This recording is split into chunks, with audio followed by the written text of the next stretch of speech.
I saw him walking towards me, and it was kind of like he was walking on air. I had to pinch myself. Is that Michael? He was like Black Jesus to me. This is how the King LeBron James remembers first meeting his idol Michael Jordan in a Chicago gym called Hoops during the summertime back in his high school days. Surreal is how he described it. That was what the GOATs did, even to arguably one of the best players in the NBA today. That is how they impacted others. The rings, the wins, the persona, the reputation, sure, it all preceded them. But their impact is what left the mark and made them the true GOATs. If not his airness, then take Magic Johnson and his rivalry with Larry Bird that added the oomph factor to the games, or Kobe Bryant who transcended the league with his Mamba mentality, or many other icons of the sport that have written and rewritten the 79-year-old history of the league. No doubt, the NBA has seen many legendary players who have changed the way the league works, leaving their everlasting effect that still echoes to date. Hence, when it comes to the discussion of GOATs, you can rest assured that the NBA community knows what it is talking about. But what when we also include the WNBA? Sure, names like Candace Parker, Lisa Leslie, Maya Moore, and Sue Bird all fall under the same category, the ones who revolutionized the league, setting the foundation for the current players so they can walk, no, run. And their impact? Still everlasting. From Parker dominating the league from her rookie year itself, sweeping both MVP and Rookie honors to create a record that still stands, to Maya Moore, who pulled the Minnesota Lynx from a drought and gave them their only 4 championships to date, WNBA too has its set of GOATs despite being 5 decades younger than its men's counterpart.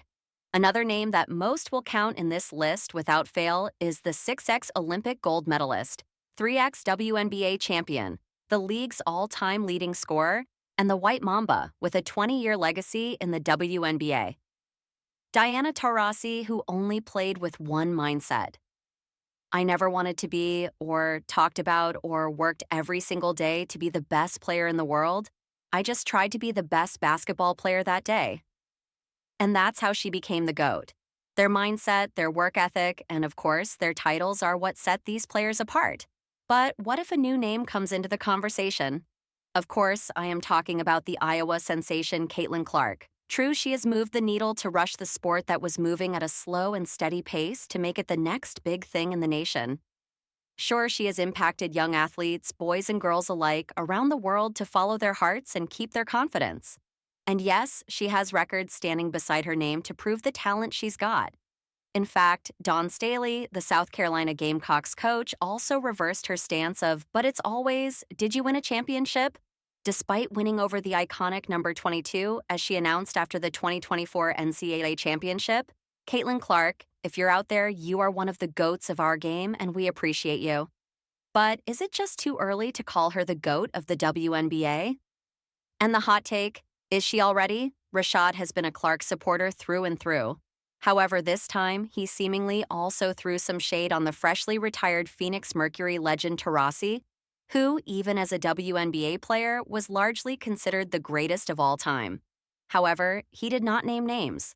Maybe the criticism was rooted in the fact that the UConn alum was one of the few people to warn Caitlin about the reality check she was in for as she entered the professional basketball world as the first overall pick.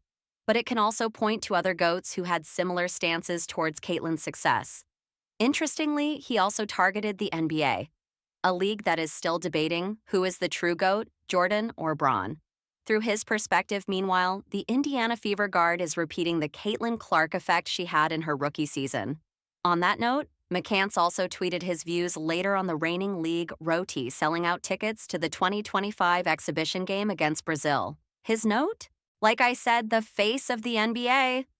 This is the metric. Sold out in minutes. Preseason. We witnessed her get blitzed by peers, alumni, randoms, politicians, and above all else, women.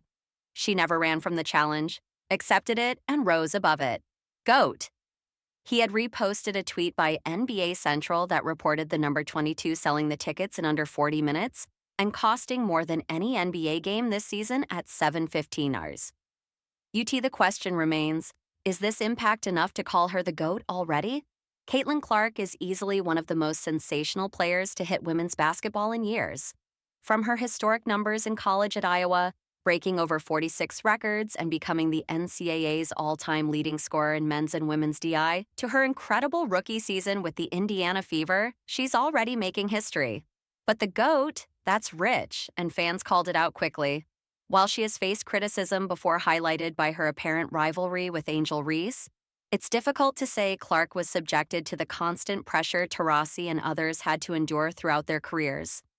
Dealing with the outside noise is part of the job of being great, but it's not the only reason for GOAT-level status, which Clark actually agrees with.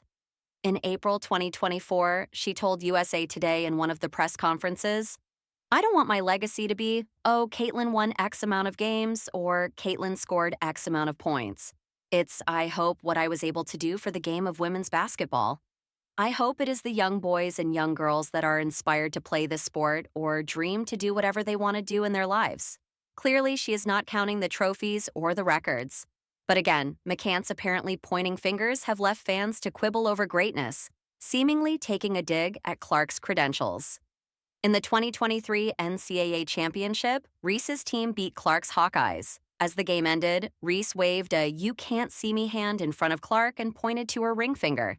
A triumphant moment that sparked outsized outrage and revealed double standards for Black and white athletes. The Hawkeyes beat Reese's Tiger squad in last year's Elite Eight matchup of the women's tournament. The Fever won 3 of 4 games against the Sky last year. Both Sky home games against the Fever were near sellouts, with prices just to get into Wintrust Arena June 23, 2024, starting at $225 and running up to $1,700 a seat. This year's season tips off May 17th against the Fever in Indianapolis. WNBA star Cunningham-Clark, whose college basketball career at Iowa captivated the nation, will play 2 regular season games this season at CFG Bank Arena in downtown Baltimore. Clark's Indiana Fever will play the Washington Mystics on May 28th and Sept. 7. The Mystics say tickets for those games will go on sale next month. Another fan sarcastically added that maybe they could have this conversation if Clark wins an MVP this year. If she wins an MVP this year, then we'll talk LOL. Interestingly, the number 22 point guard did come close to the honor last year. In fact, she was the first rookie in the league history after Candace Parker to appear in the top 5 names for the award. Sure, it says something about her. Leading the league with 8.8 assists and breaking and creating records, and also pulling Indiana to a postseason round after 2019 did add to her case. However, the end line was that she did not win it. Others were not as polite in blasting here. According to your logic, she hasn't accomplished anything. What we supposed to give her a pat on the back? Ouch, indeed. McCants has denied giving many NBA stars the cake for not meeting his standards of what a GOAT really is. However, when it came to the second-year rookie of the WNBA, he was quick to back her up. So one might ask, just what exactly is his criteria to give one player the title and not to another? Another ex-user mentioned, so she is the face of a league that she is not a member of? Okay. While this one did not target Clark, they did question Rashad's words for calling her the GOAT of the NBA, a league she is not playing in. To top all, one wrote, "Google, who is Rashad McCants?"